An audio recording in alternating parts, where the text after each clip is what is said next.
Bueno, como saben ustedes, y para muchos ya no es novedad, la falta de médicos en los hospitales públicos. Este es uno de los desafíos que tiene el país desde hace varios años. A través de una carta al diario El Mercurio, el jefe de servicio de oftalmología del hospital, del Salvador, Raimundo Charlín, denunció las clínicas y las presiones que hacen las instituciones privadas de salud, exigiéndoles horarios crecientes a sus médicos o simplemente una dedicación exclusiva.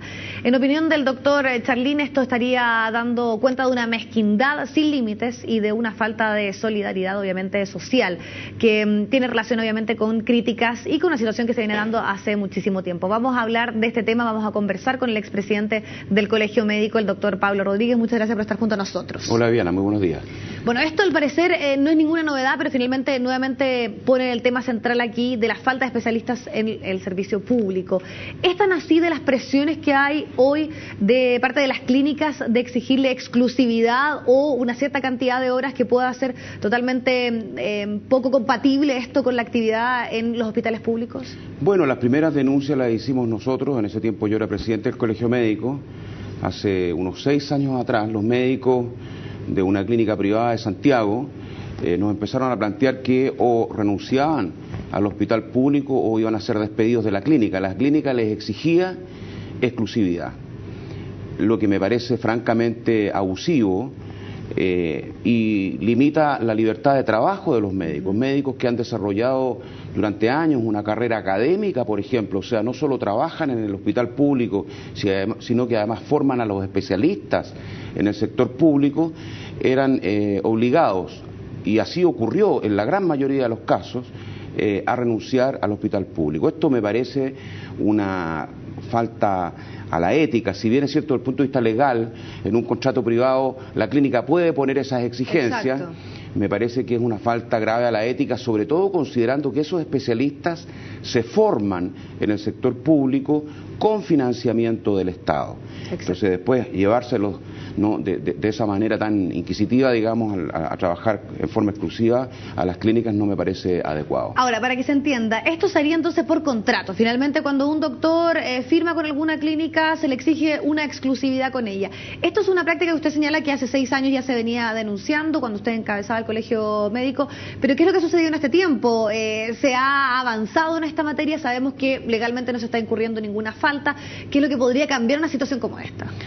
Bueno, nosotros hicimos las denuncias. Recuerdo haber tenido una conversación con un académico de la Universidad de Chile, del Hospital José Joaquín Aguirre, que después de un tiempo me dijo: mire, solo he logrado, doctor, conservar un par de horas de docencia en el hospital clínico. Solamente me permitieron tener esta doble contratación porque soy un académico, un profesor titular, y eso hizo la excepción. Pero esto ha estado ocurriendo no en todas las clínicas, afortunadamente, en Santiago, pero también está ocurriendo en regiones, y ahí se produce una situación incluso más grave, porque las clínicas se cierran, nombran su staff, ¿no?, con dedicación exclusiva, por lo tanto le expolian médicos al sector público, pero además aquellos que no forman parte del staff ni siquiera pueden trabajar en su actividad privada ahora en esa clínica, en lugares donde hay una sola clínica privada, y por lo tanto quedan marginados de actividad privada hospitalaria, digamos, con pacientes hospitalizados. Yo creo que las autoridades encargadas hoy día de la salud en nuestro país deben ser las primeras en salir a enfrentar esta situación. Yo creo que ellos son los responsables de impedir que esta situación se siga produciendo. Pero aquí detrás de todo este tema hay un tema de fondo, que yo creo que es que no hemos resuelto el tema del financiamiento del sector público de tal manera de poder retener a los profesionales en el sector público. Hace 30 años atrás era impensado, ¿no?, que hubieran médicos que no trabajaran algunas horas en el hospital público. Y hoy día el 40% de los médicos especialistas trabaja exclusivamente en el sector privado. Y eso me parece que es grave, porque de esa forma no vamos a poder cerrar la brecha de falta de especialistas. ¿Es ese el gran tema finalmente que pudiese dar una solución a una situación como esta para que no se siga repitiendo en el tiempo? Porque ya sabemos que se viene dando hace muchos años, de que finalmente hay una inyección de recursos a los hospitales y sobre todo que esto vaya en la contratación de especialistas, porque hay situaciones bastante críticas. Por ejemplo, en el caso de los anestesiólogos hay una situación muy difícil porque además faltan especialistas en esta área. Entonces, ¿cómo se puede revertir una situación como esta? Bueno, hoy día se están formando 500 especialistas al año, con lo que uno podría decir que se va a avanzar en cerrar la brecha de 1.700 especialistas que ha habido. No obstante que va a haber nuevas demandas por hospitales nuevos, que van a requerir también especialistas.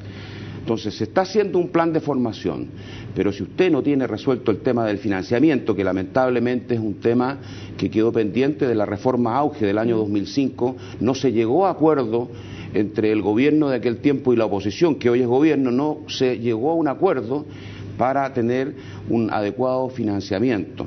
Entonces, el auge le significó un incremento de la demanda al sector público, pero sin los recursos necesarios para poder cerrar las brechas de camas. Chile tiene pocas camas por habitante comparado con los países de la OCDE, no, la brecha de especialistas, los incentivos. Si usted en el sector privado le va a ofrecer a los médicos mejores remuneraciones, mejores posibilidades de desarrollo, comparado con un sector público sobredemandado, donde hoy día, como lo dice el doctor Charlín, yo comparto la carta del doctor Charlín, faltan especialistas, faltan recursos, falta infraestructura, hay una sobredemanda. Entonces esto debemos enfrentarlo. Yo lo he dicho muchas veces, estas son políticas que deben trascender al gobierno de turno. Claro. Estas son políticas de Estado en que debiera haber un compromiso de los actores políticos de darle continuidad para poder efectivamente resolver este tema. Si no, uno viene a los medios de comunicación, viene a la televisión a expresar un diagnóstico que ya está conocido, ya archiconocido por ustedes y por la ciudadanía. Lo que necesitamos ahora es ir, ¿no es cierto?, hacia la solución, y para eso yo le pido a los actores políticos continuidad, compromiso con la gente por sobre todo, y con dar una adecuada atención en salud a 13 millones de chilenos que se atienden en el sector público. Además, asumiendo uno de los puntos que hablábamos, que son parte de las reglas del juego, o sea, finalmente no se comete ninguna ilegalidad en una clínica que, por ejemplo, por contrato le exige a uno de sus doctores tener horas exclusivamente con ese centro de atención. Ahí, desde el punto de vista de, por ejemplo, cambiar la normativa, eso ya es algo mucho más complejo, ¿no? Porque finalmente ahí estaríamos un poco cuestionando el sistema como funciona ahora, de compartir sectores público y privado. Por cierto, ¿cómo yo le voy a impedir en un contrato privado a las partes que firmen lo que yo quiero y no lo que ellos quieren, digamos? Pero resulta que eso al sector público efectivamente les significa una merma. Por ejemplo, hoy día los especialistas que se forman lo hacen con financiamiento público del Estado, 3 años de formación, pero se les exige después trabajar 6 años en el sector público, al cabo del cual la gente muchas veces es tentada por mejores condiciones en el sector privado y los perdemos en el sector público. Perfecto. Doctor Pablo Rodríguez, le queremos agradecer muchísimo haber estado junto a nosotros hablando de este tema y esperamos que, como usted lo dice, en un tiempo también de campañas pueda ser tal vez parte de los temas que se puedan debatir durante este año. Pero insisto, transgobierno, políticas de Estado que resuelvan los problemas que la gente demanda. Por lo menos vamos a ver si hay algún tipo de compromiso en esta materia. Le agradecemos muchísimo haber estado junto a nosotros. Muy bien, Viviana, muy buenos días.